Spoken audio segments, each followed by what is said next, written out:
If you look at this question, it's told in the problem z is a complex number which is given like this. Then what is the value of modulus z? We have seen this. If z1, okay, if z is equal to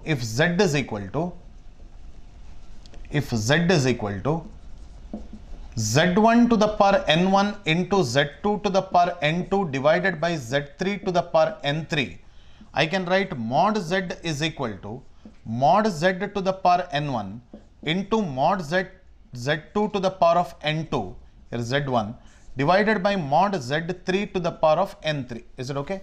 This is how modulus can be written in the short form. So because of this short form which exists, I wanted to include this question.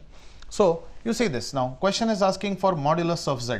So I can say that it is nothing but modulus of root 3 plus I the whole cube into modulus of 3i plus 4 the whole square divided by modulus of 8 plus 6i the whole square.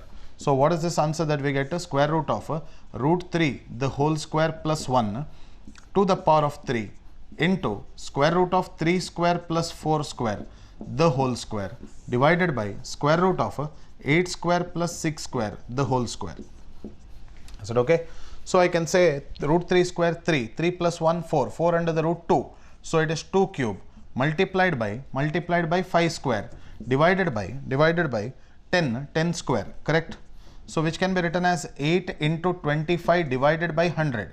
So the answer to the question will be 25 into 8 will be 200 divided by 100, that is equal to 2 will be the answer to the question.